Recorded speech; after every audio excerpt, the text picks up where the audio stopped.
Hello and welcome back to The Lion's Den, the only podcast that really needs to kind of get a format at this point in time. We are like 134 episodes, I want to say. Ridiculous. Anyway, I'm your host Matt as always, and today I have some rapid fire things that I just want to talk about, either to get off my chest or just because they're interesting. And also, hopefully this doesn't sound like garbage, because I've modified the microphone setup, so fingers crossed. I also apologise for a lot of background noise because I have to have the windows open, otherwise I will become a puddle on the floor, and nobody wants a Matt puddle. That's not fun.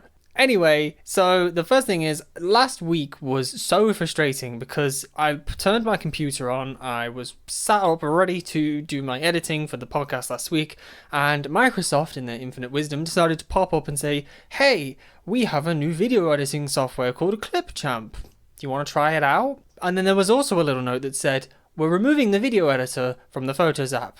And I just looked at it like, are you kidding me? You are removing this perfectly fine video editor in place of a separate application, and you're forcing me to use the new application. Why? But I thought, fine, whatever, you've given me advanced warning, I will try it to see how it is whilst I can still use both. And it is awful. It is genuinely the worst piece of software. If you heard that, that was, a scraper in the bathroom falling down. Microsoft Clipchamp. It is the worst piece of software I've used in a while, and I don't use a lot of pieces of software, so it's not hard for that to be a thing.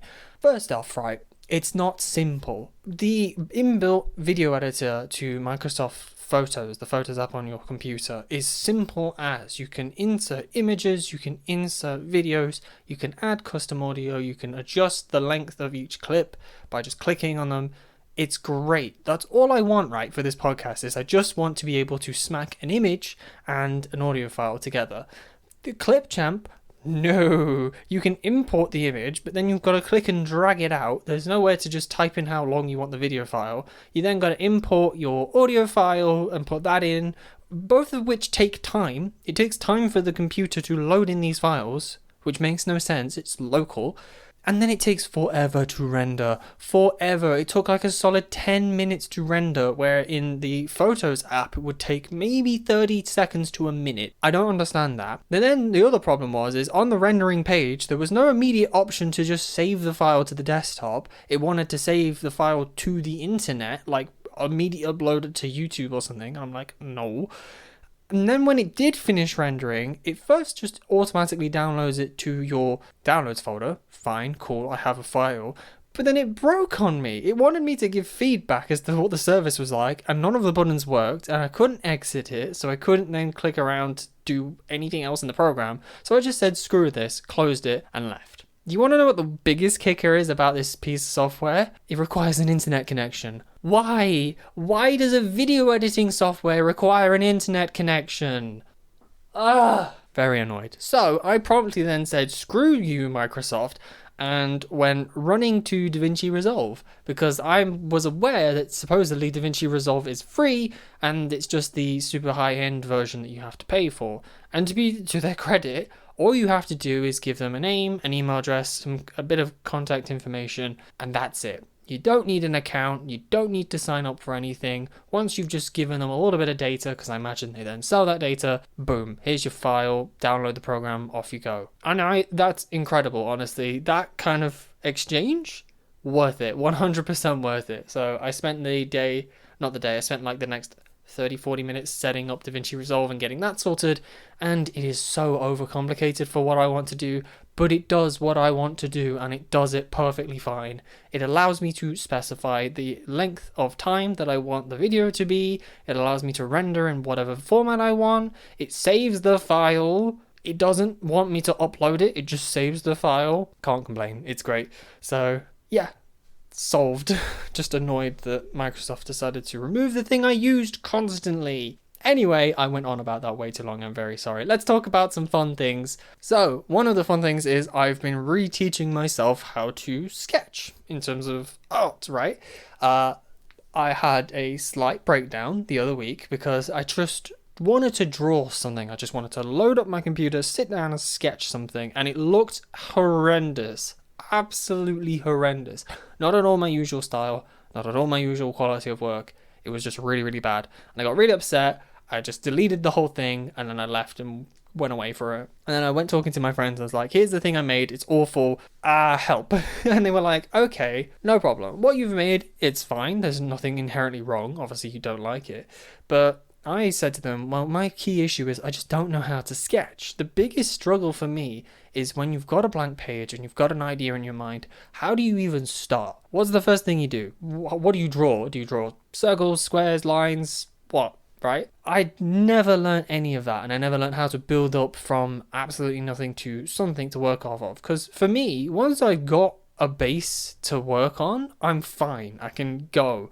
But it depends how good that base is as to whether the outcome is then worth it or not. If my base is terrible, as it was in that instance, the final result just looks terrible.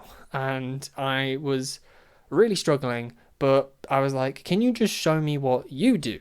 Just so I can see sort of how other people tackle this problem, because it is a common problem.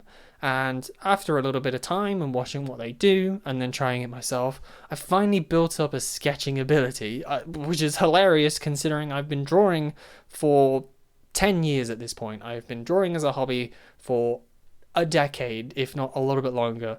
And I didn't have a sketching ability, which is hilarious. So that's really nice. It's made drawing a lot more enjoyable because there's less frustration and there's less barrier to getting started with it, because I have a mental process that allows me to just draw, if that makes sense. So that's really nice. And the results are coming out a lot better. People have said like, oh, I can actually see a lot of progression in the things that you're drawing, and obviously it looks a lot cleaner. Yeah, there's some proportion issues, but you can work on that and modify things as you go.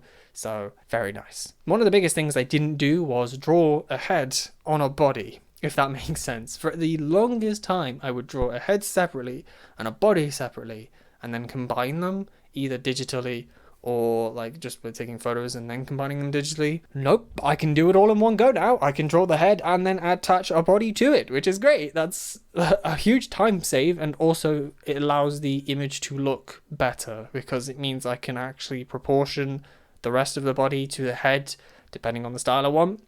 So yay, progress. The other bit of progress I've been making is with the good old Smash Bros. I had a huge breakdown with that as well, where to be fair to myself, I hadn't played for a while and I just jumped straight into playing some of my friends who are extremely good compared to myself, and I just got my butt handed to me basically and had a breakdown because I was like, am I even any good at this video game? And the answer is yes, I am good at the game. The problem is just Smash Bros is a continually improving thing. Everyone is getting better constantly, and the longer you have between stints of not playing the game, obviously you fall back into bad habits and you start doing things that are incorrect.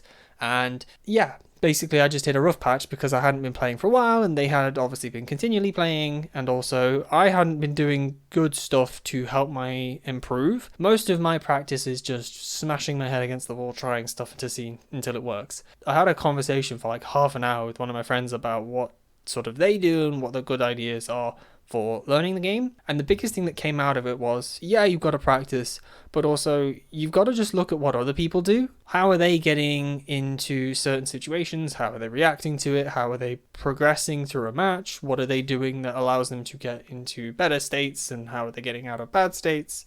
That kind of thing. I was kind of like, yeah, okay, I get it. My issue was when I look at competitive stuff, obviously, one, it's so fast paced that I'm just like, oh. But also the other thing is I don't understand enough about the game to be able to go, oh, okay, they've done this because of that reason. And he was just like, well, just watch the first 30 seconds of a match. What happens when they first start a match? What are they doing? Where are they? What kind of things are they doing? And try and work it out slowly like that. See the logic behind how things are progressing. And it made so much more sense then. It just made so much more sense because I was able to watch and actually understand things and then try them myself, which is a huge thing. If I'm being able to try stuff that the top level players are doing, that's really going to help improve my game and hopefully help me understand more about what I should be doing.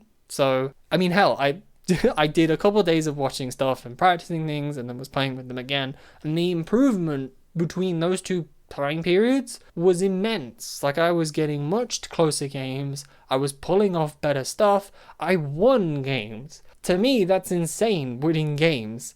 Like, I nearly took a game off my friend who plays Pyramithra, which is a hugely difficult matchup for a lot of the characters I play. Like, I nearly beat them. That's insane. So that's also really good. And it's nice to finally see some measurable progress. Like, yeah, no, I don't win all the time, and my win rate is still very low. But seeing how close the games get, that's a huge marker for me. It's like, it's no longer getting 3 stocks or losing like 2 lives and maybe taking a life off them randomly. It's I'm actually killing them when I want to, and I'm actually getting to a point where maybe a little bit of a clutch factor is why I lost. It wasn't a huge issue that made me lose. I was almost there, right? And it's just down to tightening up and consistency, so that's really nice. Right, this is becoming quite a long episode. I want to just land off with a final thing, which is I'm very close to buying a new keyboard. Very close.